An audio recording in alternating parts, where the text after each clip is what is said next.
Olá, bom dia, boa tarde, boa noite. Eu não sei que horas você parou para assistir esse vídeo, mas eu queria pedir um momentinho da sua atenção, que essa palavra vai ser rápida. Essa semana eu estava lendo o livro de Esdras e eu queria compartilhar com vocês um pouco do que Deus falou comigo lá no capítulo 10. O livro de Esdras vai contar o momento em que eles reconstroem o templo de Deus e aí com isso eles recomeçam a adoração naquele lugar. E a partir do momento em que eles recomeçam, algo acontece, algo interessante acontece.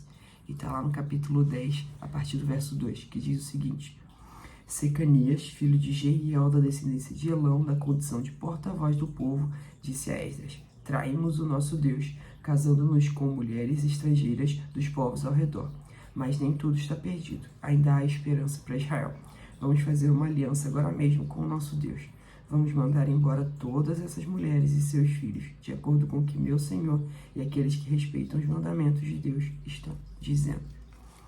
A partir do momento em que eles recomeçam a adoração naquele lugar, eles reconhecem o erro que eles cometeram. Uma das instruções que Deus passou para o povo era que eles não se envolvessem com os povos ao redor deles. E foi esse o erro que aquele povo fez. Deus sabia que eles não poderiam se associar a esses povos vizinhos, porque a partir do momento que eles se associassem, eles iam acabar pegando muito da cultura desses povos ao redor, e aí com isso se afastando dos caminhos do Senhor. E foi o que aconteceu naquele momento.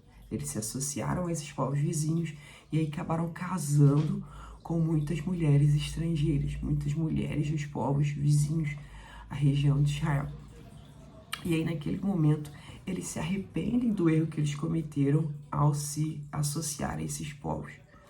Mas o que me chamou a atenção é que não fizeram só o processo de arrependimento, mas eles se afastaram daquilo que eles estavam errando.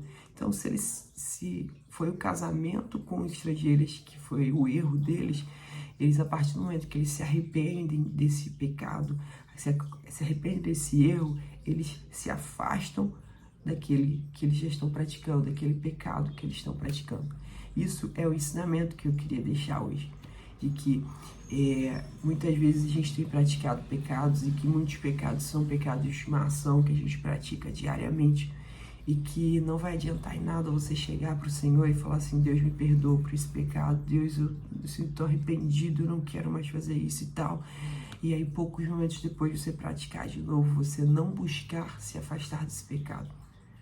Você precisa passar por um processo de arrependimento, mas esse processo de arrependimento vem junto com o momento de mudança de vida em que você não vai querer mais viver desse pecado. Não seja mentiroso ou pedir perdão para Deus por algo que você não quer se afastar.